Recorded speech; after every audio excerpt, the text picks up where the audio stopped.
Good morning everyone, প্রিয়াঙ্কার ব্লগসের একটি নতুন ব্লগে আপনাদের সবাইকে স্বাগত জানাচ্ছি।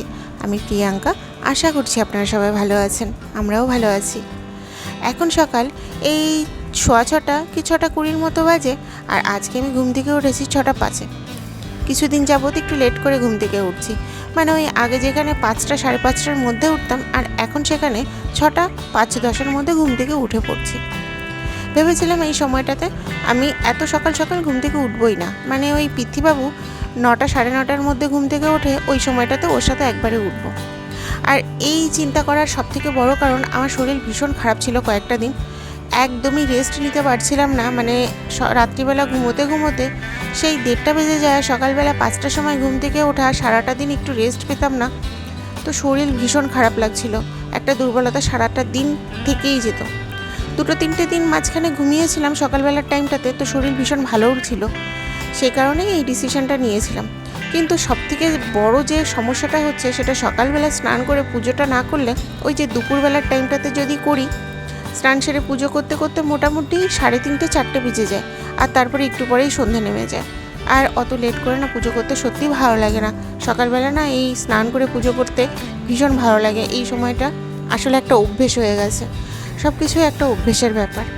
আর এই সময়টাতে পুজো করলে আশেপাশে যারা আছে বাড়ি, সবাই মোটামুটি এই সকালবেলার টাইমটাতেই পুজো করে, তো ওই অত লেট করে পুজো করতে না সত্যি খুব খারাপ লাগে। আর ভাবি যে আমরা খেয়ে নিচ্ছি আর ভগবানকে উপোস করিয়ে রেখেছি, কেমন একটা ব্যাপার না, সে কারণে আর ওই লেট করছি না, সকাল সকালটাই করে নিচ্ছি। হ্যাঁ, ঘুম থেকে উঠতে একটু লেট করে নিচ্ছি, মোটামুটি এই ঘন্টাখানেক একটু ঘুমিয়ে নিচ্ছি, তাতে আমার পুষিয়ে যাচ্ছে, খুব একটা সমস্যা এখন আর হচ্ছে না।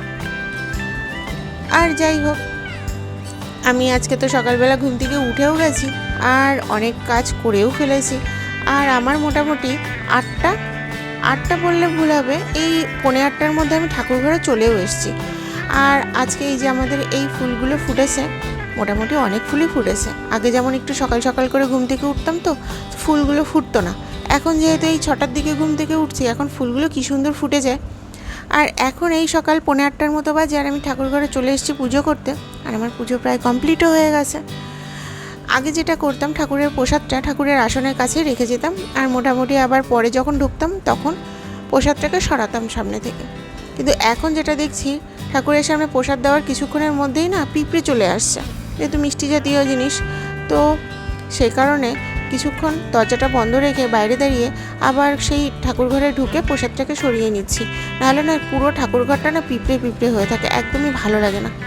আর আমার এই যে পুজো করা কমপ্লিট হয়ে গেছে, এখন কিছুক্ষণের জন্য দরজাটা একটু বন্ধ করে বাইরে কিছুক্ষণ দাঁড়াবো, তারপর ঠাকুরঘরে ঢুকে প্রসাদটাকে সরিয়ে নিয়ে তারপর আবার দরজাটাকে দিয়ে নিচে নেমে পড়বো। আর পৃথ্বীবাবু কিন্তু কালকেও বেশ ভালো ঘুমিয়েছে, আজকেও বেশ ভালো ঘুমিয়েছে, দেখে আসলাম যে ও ঘুমোচ্ছে। আর নিচে যে অন্ততপক্ষে আমি ব্রেকফাস্টটা করতে পেরেছি।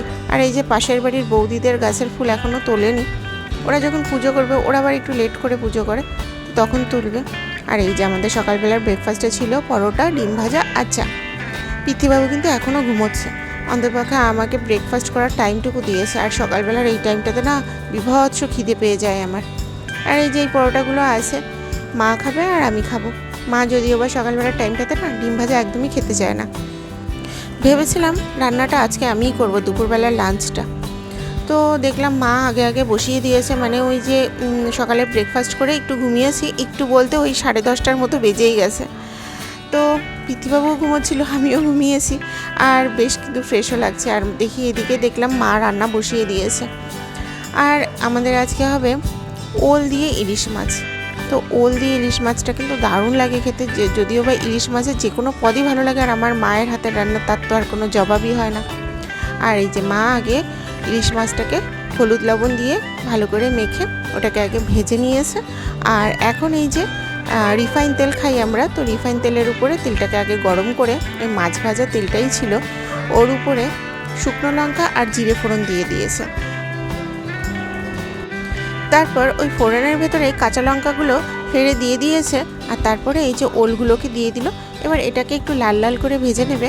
আর এই ওলগুলো না আগেই মা একটু সেদ্ধ করে নিয়েছিল, সেদ্ধ করে নিয়ে তারপরে এই এখন একটু কষিয়ে নেবে হলুদ লবণ দিয়ে, কষিয়ে নিয়ে মানে একটু লাল লাল করে ভেজে নেবে। তারপর এতে পরিমাণ মতো জল দিয়ে দেবে। আর তারপর কিছুক্ষণ পর ফোটার পর ওর মধ্যে ভাজা জিরে আগেই ভেজে রেখেছিল কড়াইতে উইদাউট তেল দেওয়া যাবে না, এমনি জিরেটাকে বেশ ভালো করে মচমচে করে একটু ভেজে নিতে হবে। তারপর ওটাকে পাটাপুতুতে বেটে আমরা যদিও বা মিক্সি ইউজ করি না, মিক্সি আছে কিন্তু আমরা ইউজ করি না, আমাদের না পাটায় বাটা মশলাটা খেতেই বেশি ভালো লাগে, আর ওতে রান্নাটাও না বেশ টেস্টি হয়। তো ওই ভাজা জিরে যেটা ছিল সেটাকে মা আগেই বেটে রেখেছিল, সেটাকে এই যে এখন এই যে দিয়ে দিল। এখন এটাকে আর একটু জাল দিয়ে তারপর নামিয়ে ফেলবে। এই মাছের ঝোলটা খেতে কিন্তু ভীষণ টেস্টি লাগে, ভীষণ ভালো লাগে। ওই যে মায়ের হাতে রান্না আর ইলিশ মাছ, এখানে কোনো জবাবই হবে না। মাছের সাইজটা কিন্তু একটু ছোটোই ছিল, কিন্তু মাছটা কিন্তু ভীষণ টেস্টি ছিল। আর যাই হোক, আজকে তাহলে এ পর্যন্তই রাখছি। আমার এই চ্যানেলটিকে আপনারা অবশ্যই সাবস্ক্রাইব করবেন, আর ভিডিওটি ভালো লেগে থাকলে অবশ্যই একটি লাইক করে দেবেন। সবাই ভালো থাকবেন, সুস্থ থাকবেন, আবার কথা হবে একটি নতুন ব্লগে। ততক্ষণের জন্য টাটা। আর এই যে আমাদের দুপুরবেলার লাঞ্চে আজকে ছিল ঝিঙে ভাজা আর ছিল ইলিশ মাছ ভাজা, ওটা তেল দিয়ে, আর ওই যে ওলের তরকারিটা। যাই হোক, জমজমাটি দুপুরবেলার লাঞ্চ হয়ে গেল।